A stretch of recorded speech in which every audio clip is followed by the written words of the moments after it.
Shalom saudaraku yang diberkati Tuhan. Kembali kita pada kesempatan yang baik ini, kita bertemu lagi. Apa kabarnya saudara hari ini? Saya berharap saudara semua dalam kondisi sehat, tetap kuat, dan tetap bersemangat dalam segala situasi sekarang ini. Di sebelumnya mari kita berdoa terlebih dahulu. Allah Bapa yang penuh kasih sayang, Engkau Allah Bapa yang kami sembah dalam nama Tuhan Yesus Kristus. Tuhan, pada kesempatan ini kami berterima kasih dan bersukacita atas segala anugerah kasih-Mu yang kami rasakan dalam hidup ini. Terima kasih untuk segala perlindungan dan penyertaan-Mu yang sudah boleh kami nikmati setiap saat. Sehingga pada kesempatan ini kami kembali bisa mendengarkan firman-Mu untuk belajar mengenal Engkau lebih dalam lagi. Kami mengundang Engkau untuk hadir dan berkuasa sepenuhnya atas hidup kami. Mari Tuhan, bersabdalah melalui hamba-Mu ini dan kami siap untuk mendengarkannya. Jamah hati kami agar kami boleh mengetahui akan kebenaran firman-Mu. Roh Kudus akan menolong dan memampukan kami untuk kami bisa menangkap rahasia kebenaran sabda-Mu. Dalam nama Tuhan Yesus Kristus, kami naikkan doa ini ke hadirat-Mu. Amin. Saudaraku yang terkasih, dalam setiap aspek kehidupan kita ini, seringkali kita dihadapkan pada banyak pilihan. Dan ini seringkali tidak mudah dalam mengambil salah satu pilihan keputusan yang ada. Misalnya ketika bangun pagi, para wanita yang sudah menjadi ibu bagi keluarga akan dihadapkan pada pertanyaan pilihan, hari ini mau masak apa ya? Perlu belanja beli bahan yang baru atau memasak bahan yang sudah ada? Saudaraku, tawaran pilihan ini ada yang rutin sering terjadi dan kita hadapi, tetapi ada juga yang hanya sekali saja datangnya pada hidup kita. Ada seorang penulis dan filsuf yang bernama Albert. Pada salah satu tulisannya, dia mengatakan, kehidupan ini adalah gabungan dari semua pilihan Anda. Jadi, apa yang Anda lakukan hari ini? Ya, saudaraku, pada dasarnya keseluruhan hidup kita dibentuk melalui pilihan-pilihan yang sudah kita ambil dari waktu ke waktu. Apa yang terjadi sekarang ini itu merupakan konsekuensi pilihan-pilihan yang sudah kita ambil beberapa waktu yang lalu, beberapa hari yang lalu, beberapa minggu yang lalu, beberapa bulan yang lalu, atau beberapa puluh tahun yang lalu. Sikap kita dalam memutuskan suatu pilihan turut membentuk keadaan yang kita alami dalam hidup kita kelak. Jadi, pilihan saudara sekarang ini itu dampaknya bisa terjadi pada kehidupan saudara yang akan datang. Mari kita baca firman Tuhan pada Rut pasal 1 ayat 15 sampai 18. Ayat 15, berkatalah Naomi, telah pulang iparmu kepada bangsanya dan kepada para allahnya. Pulanglah mengikuti iparmu itu. Ayat 16, tetapi kata Rut, jangan desak aku meninggalkan engkau dan pulang dengan tidak mengikut engkau. Sebab kemana engkau pergi, ke situ jugalah aku pergi. Dan di mana engkau bermalam, di situ jugalah aku bermalam. Bangsamulah bangsaku, dan Allahmulah Allahku. Ayat 17, di mana engkau mati, aku pun mati di sana. Dan di sanalah aku dikuburkan. Beginilah kiranya Tuhan menghukum aku, bahkan lebih lagi daripada itu, jikalau sesuatu apapun memisahkan aku dari engkau, selain daripada maut. Ayat 18, ketika Naomi melihat bahwa Rut keras untuk ikut bersama-sama dengan dia, berhentilah ia berkata-kata kepadanya. Saudaraku yang terkasih, pada peristiwa ini Rut diperhadapkan pada situasi dan kondisi yang sulit. Dihadapkan pada pilihan yang tidak mudah, antara kembali ke daerahnya atau tetap mengikut dan tinggal bersama mertuanya di daerah yang asing bagi Rut. Mertuanya Naomi meminta Rut dan Orpa iparnya kembali ke rumah orang tua mereka karena suami mereka masing-masing telah meninggal dunia. Ini adalah pilihan yang paling masuk akal. Pilihan kembali ke daerahnya, bertemu dengan keluarganya kembali, dan bisa memulai kehidupan baru di daerah yang sudah mereka kenal dengan baik, yaitu kampung halamannya Rut, juga kampung halamannya Orpa. Rut dan Orpa pada mulanya mereka menolak tawaran Naomi ini.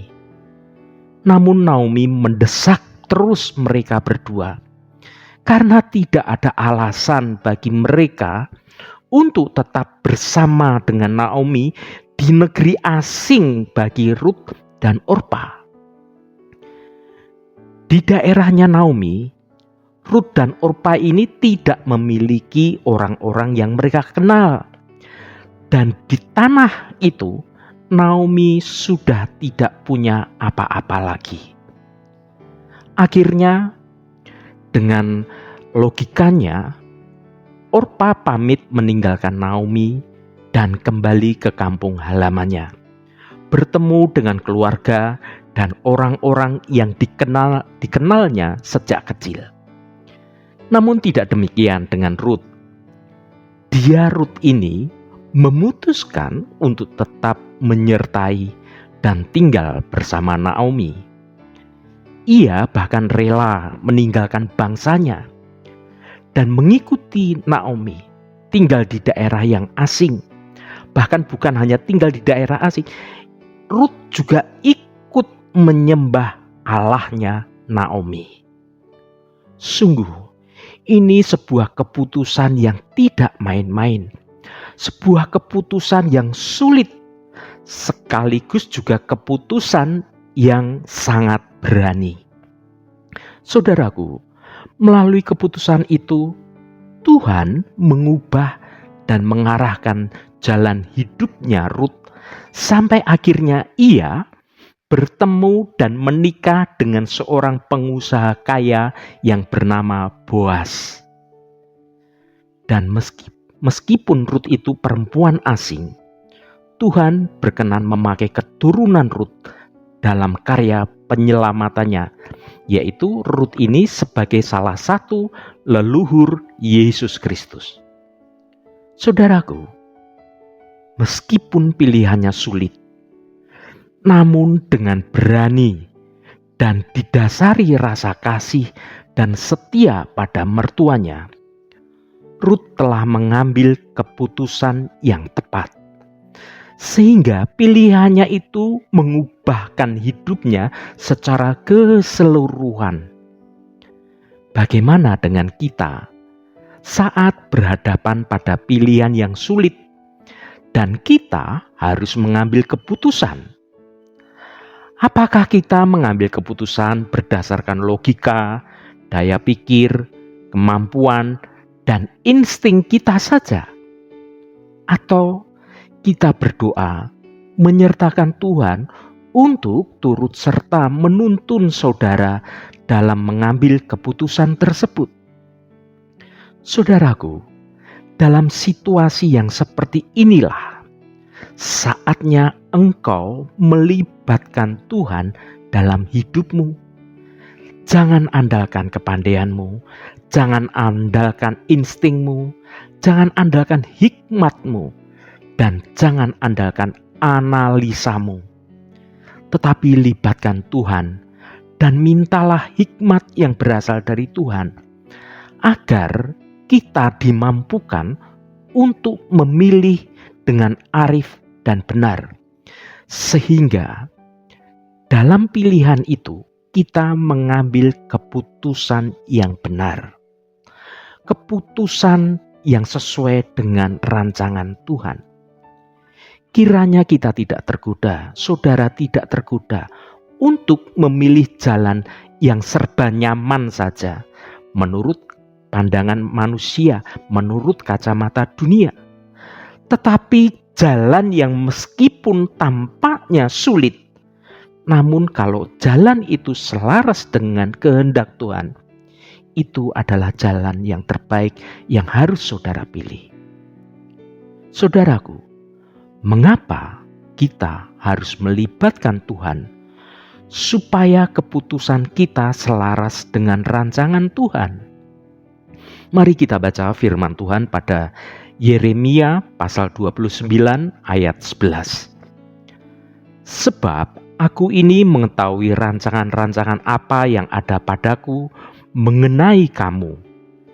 Demikianlah firman Tuhan, yaitu rancangan damai sejahtera dan bukan rancangan kecelakaan, untuk memberikan kepadamu hari depan yang penuh harapan. Amin. Saudaraku, ternyata Tuhan sudah menetapkan rencana yang luar biasa bagi setiap orang. Bahkan dalam kitab Mazmur dijelaskan bahwa sejak dari kandungan ibu, kita ini ditenun dari hari ke hari yang akan kita lewati telah dipersiapkan sejak dalam kandungan ibu kita. Rencana Tuhan adalah indah dan pasti penuh damai sejahtera, karena Tuhan ingin memberikan yang terbaik untuk setiap anak-anaknya. Namun, yang menjadi persoalan dan menimbulkan pertanyaan adalah mengapa manusia sering melenceng dari rencana Allah? Mengapa rancangan Allah yang baik itu tidak terjadi dalam hidup mereka?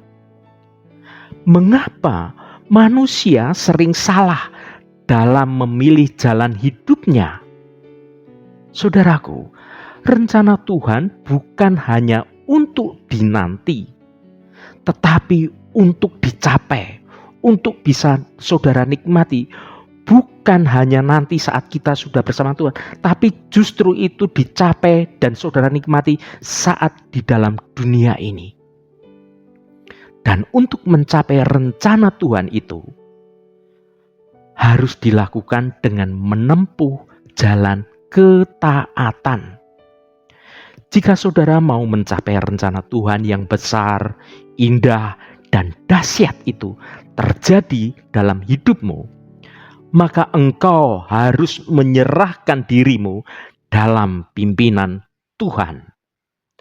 Engkau harus hidup dalam kebenaran dan tunduk pada perintah Tuhan. Saudaraku, mengertilah bahwa kesadaran akan pentingnya suatu pilihan akan menolong kita untuk mengambil keputusan secara bijaksana. Mari kita tutup renungan ini dengan berdoa. Bapa Surgawi yang kami sembah dalam nama Tuhan Yesus Kristus, terima kasih atas firman-Mu yang sudah kami dengar pada kesempatan ini. Bapa, kami menyadari akan kecenderungan kami yang ternyata sering memilih jalan yang mudah dan ternyata jalan yang salah. Ampuni kami karena tidak menyertakan Engkau ketika kami harus memilih. Bapa, mulai saat ini dengan kesadaran yang penuh kami berjanji untuk selalu melibatkan Engkau dalam setiap aspek kehidupan kami, sehingga melalui pertolongan Roh Kudus, maka pilihan kami akan sesuai dengan dan selaras dengan rancangan Engkau yang baik atas hidup kami.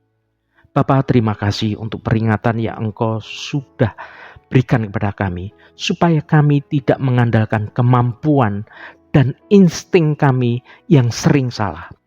Kami membutuhkan penyertaan-Mu dalam hidup kami. Biarlah hanya karena kasih Engkau saja ya Bapa, kami boleh memiliki kesempatan untuk bertobat kembali pada jalan kebenaran-Mu, supaya rancangan Engkau yang baik boleh terjadi dalam hidup kami. Terima kasih Tuhan, Roh Kudus yang akan menolong kami untuk kami bersungguh-sungguh mau mendengarkan kehendak-Mu dalam hidup kami. Saudara, bukalah hatimu dan tengadahkan tanganmu. Terimalah berkat Tuhan. Tuhan memberkati engkau dan melindungi engkau. Tuhan menyinari engkau dengan wajah-Nya dan memberikan kasih karunia. Tuhan menghadapkan wajah-Nya kepadamu dan memberikan damai sejahtera.